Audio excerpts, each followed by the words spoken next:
Om Vasudeva Sutam Devam Kansachanuramardanam Devaki Paramanandam Krishnam Vande Jagatgurum. So we find in our life those who are trying to improve themselves from a spiritual perspective.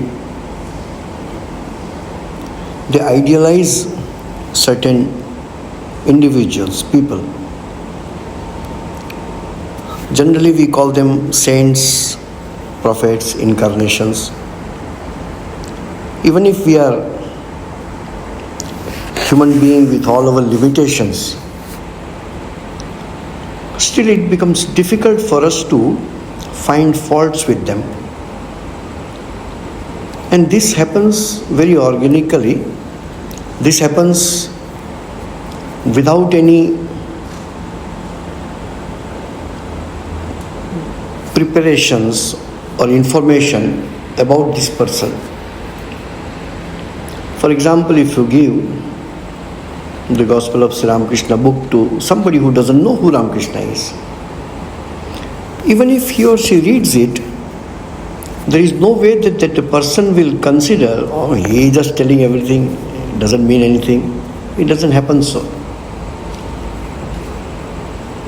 Because there is something universal about it. Sri Ramakrishna says in his way that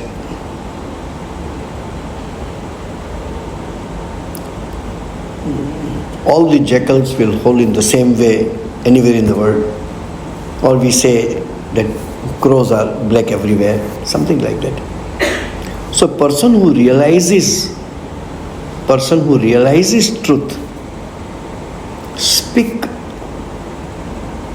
the same language. Language, I don't mean idioms. I'm not telling the language as what we call language. But the language of the great souls, language of the realized souls, cannot be contradictory because they are realizing the same truth.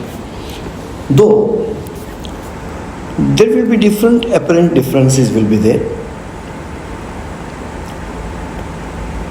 The language which they speak,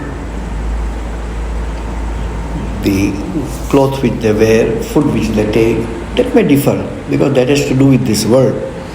But when they realize the truth and when they speak about the truth,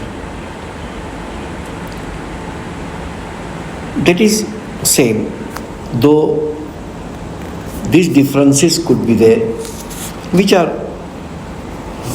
obvious and differences on the surface, if you want to say. There is a kind of research, we do not claim anything or try to distort anything, but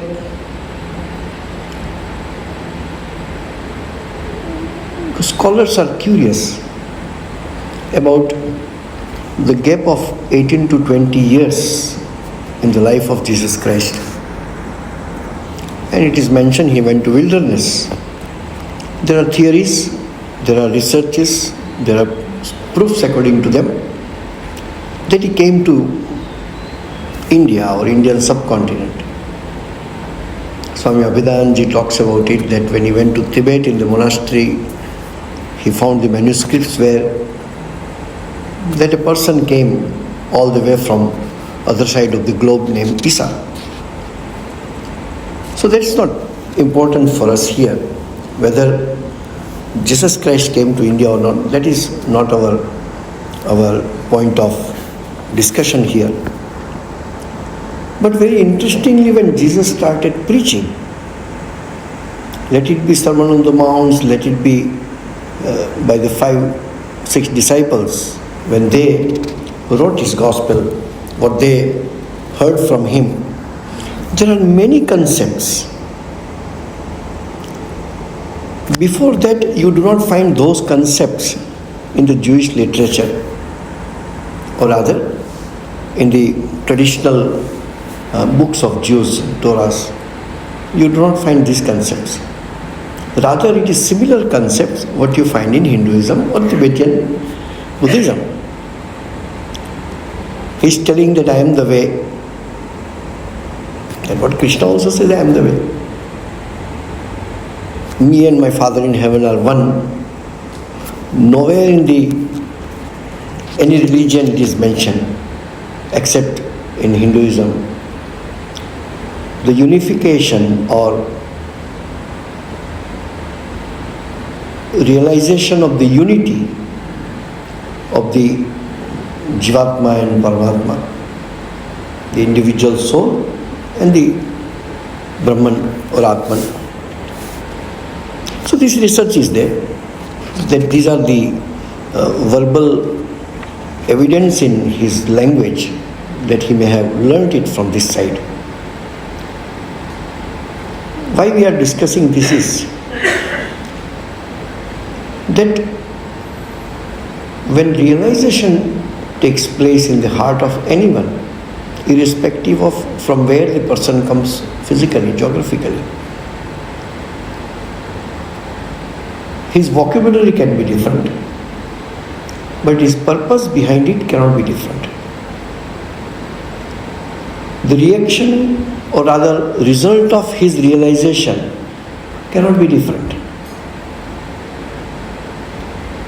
And that became, in a way, a universal yard to see whether the person is a realized soul or not. Who are we to say? A primary school boy has no right to examine the papers of university. In the same way, we have no right to judge who is a great person or not. We don't do that. But this universal yardstick, that he cannot be harmful to anyone. He stands for that which is moral, that which is spiritual, that which is logical. In short, we call it dharma in this part of the globe. When we say existing, available, being practiced religions, there are Oriental religions, 4 of them: Hinduism, Buddhism, Jainism and Sikhism. Of course, you can put Taoism into it because it originated in eastern side, and rest either Middle East or in the western side. But when realization takes place, their teachings practically stand on the same platform. We interpret in our way. That's why when our earlier Swamis in 1910s, 20s, 30s, when they went, they tried to understand, because they went to Europe and America and majority people are Christians there. So they read Bible and interpreted how a Hindu understands Jesus Christ. If you are interested, you can read a very beautiful small book, Sermon on the Mounts According to Vedanta. Very, very small booklet written by Swami Prabhavananda and Christopher Isherwood. How Vedantic principles of unity, divinity is reflected in Sermon on the Mounts or in the teachings of Jesus Christ. Other day I went for one program organized by a Christian group. So it was very prominently written, one of the sayings of Jesus Christ from Bible. I don't remember the whole thing. Maybe some of you may remember that.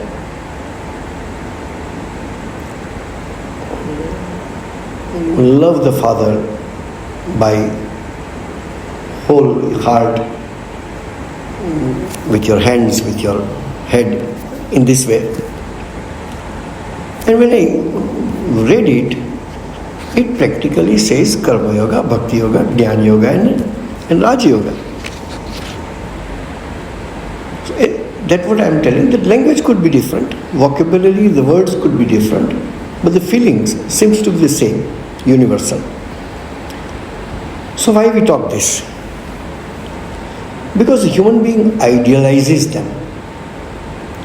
Idealizes means we cannot become like them, but we want to go in that direction, and we want to be as pure as them, as closer to divine as they were, as merciful, helpful, compassionate like them.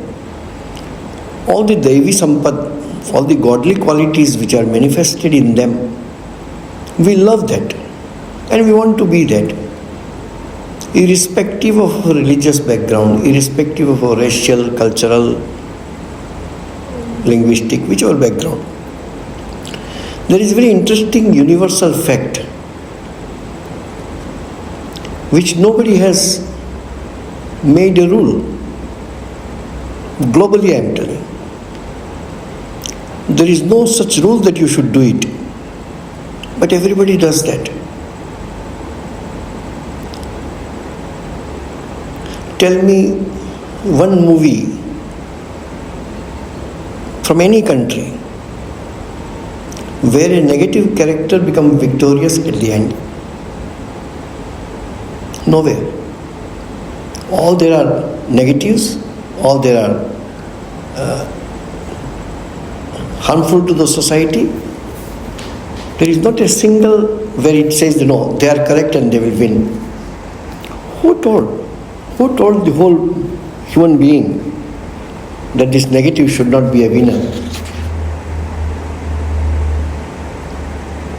Because eventually, as a human being, we all want to evolve. We want to support that is positive. We have many limitations. Out of our selfish motive, many times, we do not see this positive aspect as our immediate ideal, and we follow something negative because it is helpful to me. For example, everybody knows honesty is the best policy. One of our Swamis said, no, honesty is not the best policy. Honesty is the only policy. But still we become dishonest. If you are a good person, you become little dishonest. If you are a bad person, you become more dishonest. Nobody in ordinary person can put his hand on his heart and can say that I am 100% honest. If you become 100% honest, you are almost closer to the divine. And what we cannot practice honesty, when we cannot practice that which is positive, is because of our short-sightedness, because of our selfishness, and because of our ignorance, and because of our weakness. Knowingly that I should not do this, but I do it. After that, think about it, why did you do it? Either you did it out of your weakness, or you do it out of your selfishness, for immediate gain. I know it is wrong, but no, immediate gain. Children do shoplifting, people do stealing the ideas. We always maintain that none of us are thieves, we don't steal. Can you say you didn't steal the ideas? Very difficult to say. Many big people, well-known people, write books, do not have that much honesty to give reference that I got this idea from this. Oh, this is my idea. It's not idea, it's already there. You don't know the reference, that is the indirect way of telling. I have read in one book, I don't remember from where. But you don't take credit of the idea which belongs to someone else. So when you see from a very fine point of view, any good quality, apparently we all practice. But when you see from a fine-tuning point of view, you will we fail.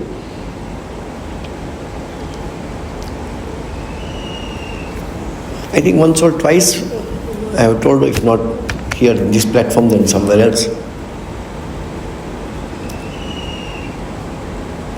We don't feel that we are immorals. More or less we are moral standard is not that down. We are okay. Because we do not know what real morality is all about. So we certify each other that we are very good. Think of that. Let it be a concept. Think of that when Lord Rama was surprised that his brother Lakshmana is not able to recognize the ornament of his sister-in-law Sita. And Rama asked Lakshmana, how come you do not know? And Lakshmana told, I do not know how kirita she is wearing. I do not know how garlands or ornaments she is wearing. But I know her anklets because I used to do pranams to Sita every day. So I know this is the anklet of my sister-in-law. Can we compare our morality to that? Second incident of a recent history. Holy Mother was staying in Udbodhan in the Petrili in the central Calcutta. Swami Sarada ji constructed a 3-story house exclusively for Mother to stay there. Then Mother stayed in the 2nd and 3rd floor, and monks, disciples of Sri Ramakrishna and others were allowed to stay on the ground floor.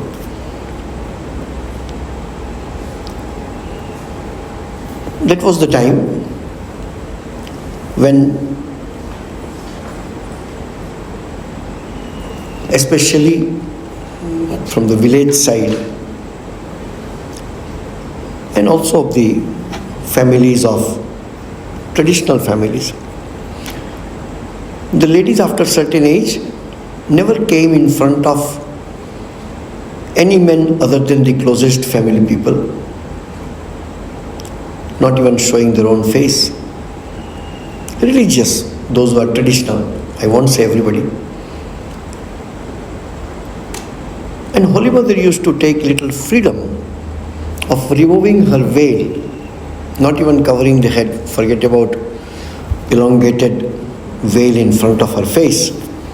She used to take little freedom on the roof, on the 3rd floor, where there will be sun and she can dry her hairs. That was the only time when there is no other men, 1 or 2 women devotees could be there with her.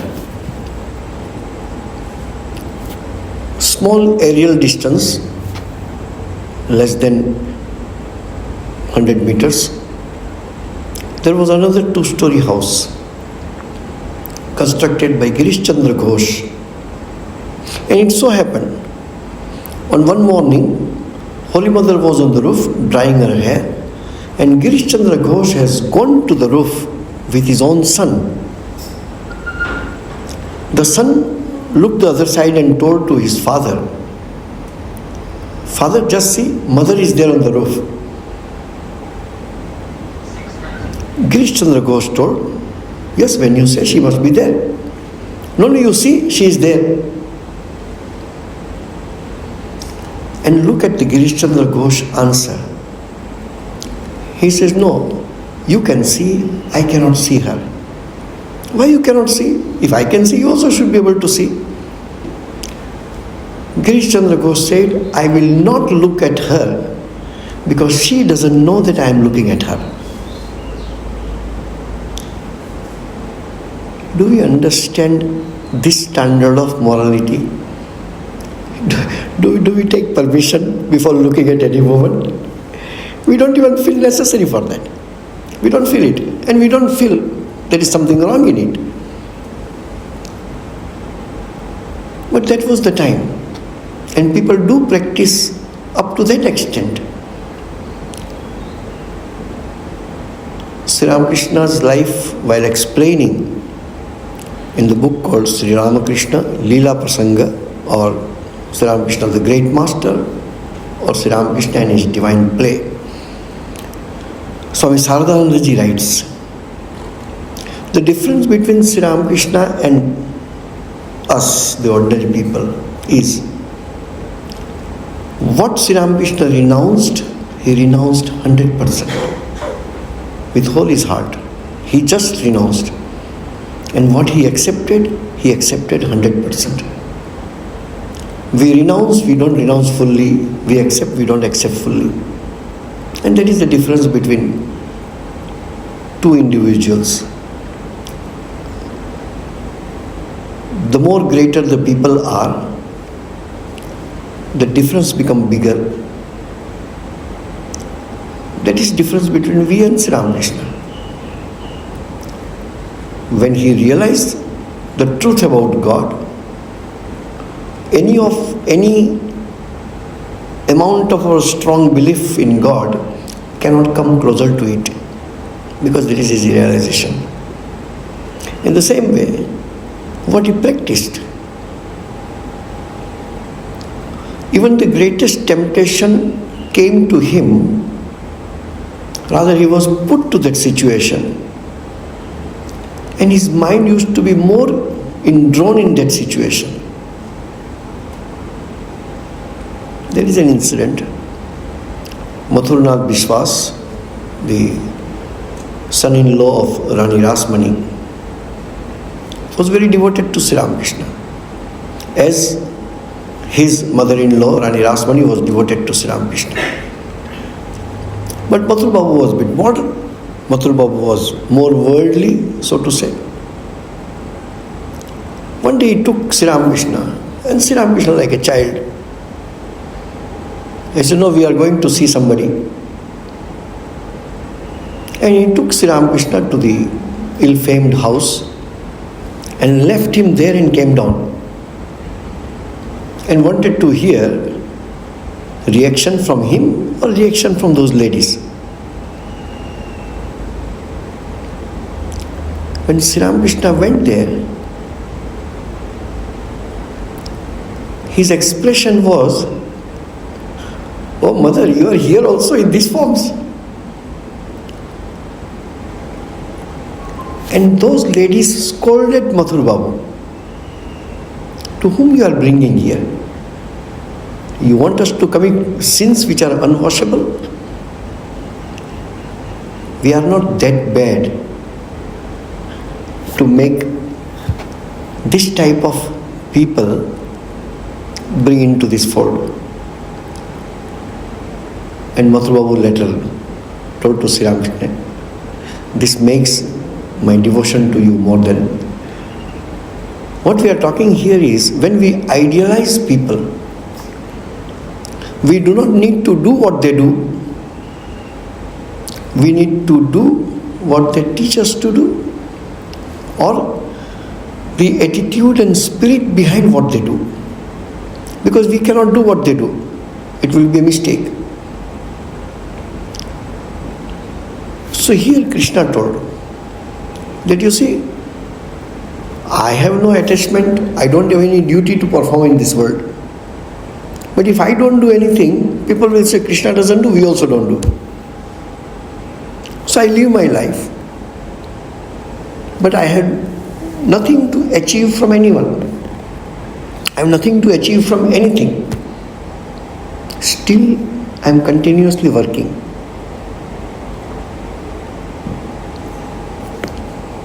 He killed Kamsa. Easily he could have become king of Mathura, but he did not.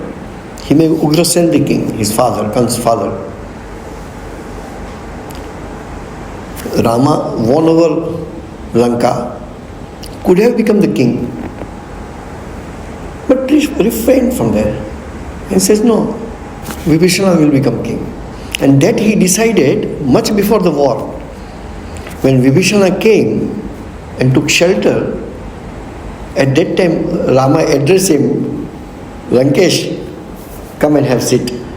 He said, sorry, I am not Lankesh, my elder brother is the king. He said, no, you are the future king.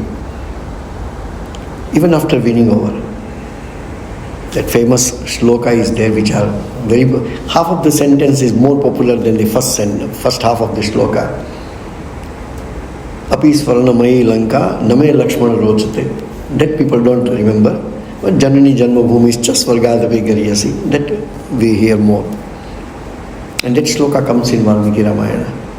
Lakshmana told, why to give away this kingdom, which is so prosperous? Rama said, no, we didn't come here for acquiring anybody's kingdom.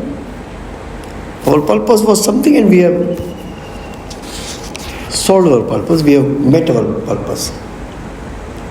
Because nothing can be greater than the mother and the motherland. Whatever great that place could be, that doesn't belong to us. So this becomes the ideal. Many times, I don't want to discuss anything which connects to any kind of politics or something. But it happened. It happened about 45-50 years before. And the same answer was given, not by a spiritual person, but by a leader. That no, we didn't come to acquire this country. So after acquiring the country, just handed over the country to the leader of that country and came back. So the spiritual values are like that we idealize them. So Krishna says that Namam karmani limpanti, no karma can make me bound. Name karma phale spriha, because I don't have any attachment or I don't have any motive behind the karma which I do. In Mahabharata, few times Krishna says to Pandavas also, I am not in your side because I love you more than that. I don't love anybody more. I love everyone. But I am with you because Dharma is with you. And that is my role to play. Then Krishna says in this shloka, which we didn't understand initially when we read Bhagavad Gita, that no karma can bind me because I don't have attachment to the result of the karma which I do. One who knows this, he is never bound by karma. We also came to know after reading this shloka that now onward we will not be bound by our karma. No. One who understands and realizes this. In the next shloka he says, as I am telling, he says that no karma can bind me. I don't have any attachment to the results of karma, fruits of karma. Evam jnatva, knowing this, or after knowing this, kritam karma, if you do karma in the same spirit, which earlier people have done. Earlier means even before the birth of Krishna, correct? Krishna himself is still living with Arjuna, and he says, Purvairapi mumukshubhi. Those mumukshu people, those who were desires of liberation, they have done before also. Before definitely is before Krishna. Kuru karmeva tasmatvam. That's why you also do the same way. You don't have any motive to do karma. Swami Vivekananda says in a more practical way for us, when you do anything good, you do good for getting medals, you do good for getting appreciation from people or whatever. You do good because it is good to do good. Good for the sake of good. That good is divine. Nothing to achieve out of goodness because it is good to do good. That's why we do good. Kuru karmaiva tasmatvam. You also do the same way. As earlier people have done and as I am doing. Do the same way. What same way? Don't expect the results of karma. Don't be attached to the result of karma. Here is a big question when a particular shloka comes. People ask this question every time. how to do karma if I don't have any purpose of doing karma? And how to do karma if I don't get the result of karma to me? Do I do business without profit? Do I do exercise without desire of making my health better? Whatever you do, there is a result of that. And you do it for that purpose. That also Krishna has explained. You do karma, the result of karma will definitely come to you. But you do not do for that sake. When it comes to you, it comes to you. But your purpose of doing is not that. You have a higher purpose of doing that. And that higher purpose is by continuously doing karma in a detached way, you keep on purifying your mind. If you want, let that be your goal. Not the result of karma, certain gains which you have from this world. Purvai purvataram kritam. That's how this was performed by our ancestors. He says Janakadibhi. Shankaracharya puts. Of course, Janaka is after Krishna, not before Krishna. So idea is that the doership, that agentship, which makes us bound. Other day one gentleman came. I saw him for the first time. And one who brought, he is a Muslim gentleman. So I understood. He gave me his card, I know he is a Muslim gentleman. So I told, if you want to say anything, why you want to see me? Immediately took up the tissue and says, I may cry. He's 50 plus, smart young man, smart man. So I say, it's okay. When time comes, we also cry. Crying is not a crime. And as it happens in our life, many times things happen out of the way, which generally we don't see happening with us, because we have taken for granted that people die in their old age, people don't die young, but that's not the rule.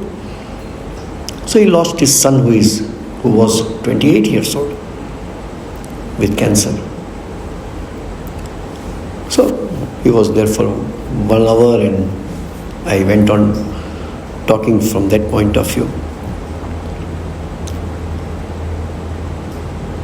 That it is not the death of your son which makes you cry. Because now that few months have gone, so your mind is a bit more stable to think about. So just think, if the same 28 years old boy, who is a son of your neighbor, dies, you don't feel pain. Because he is your son, so you feel pain. And there is a selfish motive behind it that we are not ready to hear many times. In one way or other, whomsoever you say your loved ones, whether your next generation or a previous generation or the same generation, they were source of happiness for you.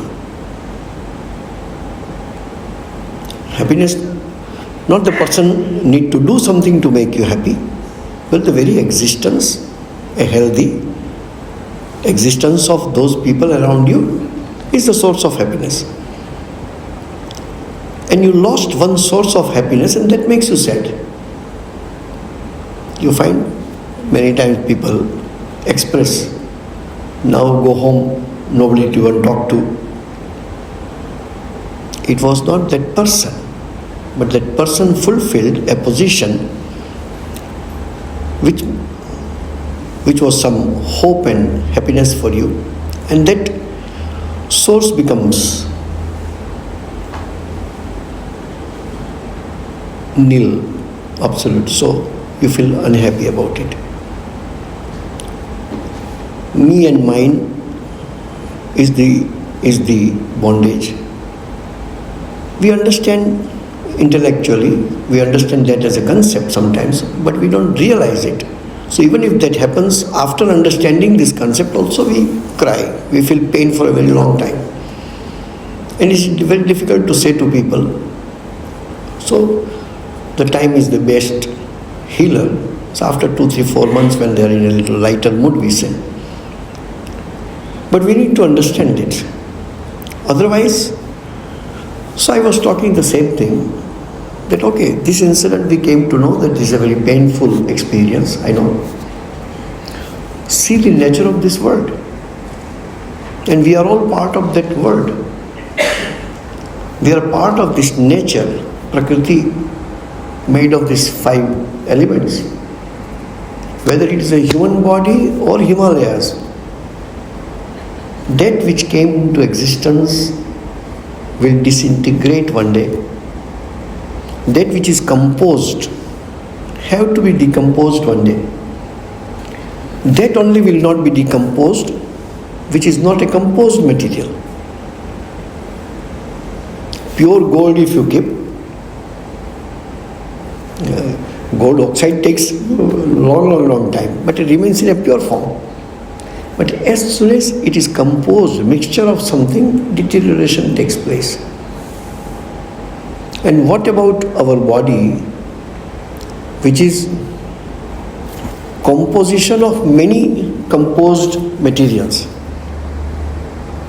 5-10 people join together with another group of 5-10 things and join together, and that become bigger, and then we multiply and it becomes a body. And we try. Many things are there which are truth, which are fact. You do not need to believe in religion to understand that. It is in front of us. But we never try to understand that. Or even if we understand, we don't try to remember that. Here, a religious organization and a religious lecture, and we talk about death, people don't mind. Look back at home, how many times you talk with each other about death? Oh, it's a taboo, we don't talk. That is the only fixed thing which will happen in our life. How that can be a taboo? And we are all rushing towards death. All of us without exception. So this is the nature of this world. From there, if you find some truth out, tomorrow we are celebrating Lord Buddha's birthday. His greatest realization was Sarvam Kshanikam Kshanikam. Everything is transient. That was his first realization. Everything is in a state of flux. Swamiji uses this word.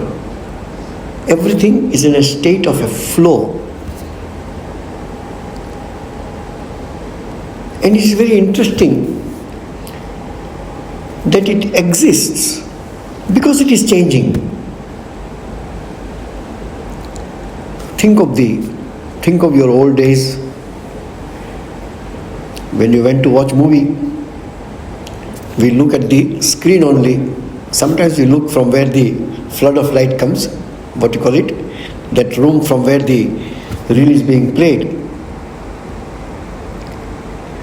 Because the reel is moving, that's why movie is there. As soon as it becomes static, it's a photograph. It is not a movie. We all continue, exist, because we are changing. The moment the process of change stops, we call it death. Think of that. We know the famous football teams or cricket teams or whatever. Oh, Manchester United was started in this year. When it was started and what is it today? The name is the same. Players have changed, the physio people have changed, the manager has changed, the technique has changed, everything has changed. And that's why Manchester United still exists. The moment you say nothing will change, One by one, players will retire and the club will die. For the continuous existence of anything in this world, it is because of the change. You have seen the river. Go to the river, put your one foot in the water. By the time you put your second foot in the water, that water has rushed meters, 2 meters, 3 meters away. River is a river till it flows. The moment it stops flowing, it becomes a static reservoir. It is no more a river. Life is a life till there is a continuous change. The moment it will stop changing, we will die. The proof that we will die is that we are alive. Our being alive is the proof that we are going to die one day. I remember one devotee one day told me, Swamiji, my father is in his 80s. He is so much afraid. Every day morning he cries. What happened? No, I don't want to die. I said, this is a compulsory subject. There is no option. There is no option for anyone in this world. So, even Swami Vivekananda told in one place, one who will remember death will understand my teachings better. Because whatever you see is all transient, including your body. Is all transient for a small period of time. Let it be 50, 60 or 100 years. That's why you will find in many of the devotional songs, one concept is told by those saints and saints who write those devotional songs. Dhana yovana ka garva na kije. Don't be proud of your prosperity and your youth. Yes, you are. But by the time you say that I am young, that I am beautiful, I am handsome, this and that, by the time you finish that sentence, you are already few seconds older than what you were. That continuous process, that continuous change is happening around us. Everything. Take a phone, after a few years, it will die out. Take a building, 50, 60, 100 years, it will collapse if not maintained properly. Even if you maintain, it becomes ruins. Nothing is permanent. That's what Buddha's message was. Nothing is permanent. Spiritual life is a search in this transient, impermanent, ever-changing world. Is there anything which is permanent? Some say it is God. Some say it is me, Atman. Some say it is me, consciousness. I go from one body to another, but I remain. If it is there, that is a search. So wherever in the name of religion, wherever importance is given to anything that is transitory, it's a big sentence. In the name of religion, anything is given importance which is of this nature of transitoriness, impermanent, is less spiritual. For the sake of work, for the sake of good, you do it as a part of your purification of your mind, seva, this and that. But that cannot be my absolute goal, because that is impermanent. Impermanency cannot become my goal. So here he says that know this. If you have no attachment with the result of your karma, you do karma, there is always a fruit or a result. You will get benefit or harmed by the result of that. But you do not perform the action for that purpose. Your purpose should be that only one, to realize that is permanent. We eat food. Sri Ramakrishna also ate food. Sri Chaitanya also ate food. Buddha also ate food. Jesus also. But there is a difference between their eating and our eating. That difference makes them what they are. So when we idealize them, he says, that's why karma, when we do karma, if you do not know the effect of karma, and then a lot of contamination has taken place because of our social and mixture of the cultures and all that. Which karma is good, which karma is not good, which karma I should perform, which I should not perform, which is harmful karma, which is helpful karma. There are certain karma which doesn't have even prayaschitta, repentance. And there are certain karma which you do, immediately you should repent for it. Immediately you should be sorry for it. This is a practice of telling sorry to people is not only gentleman's behavior. No.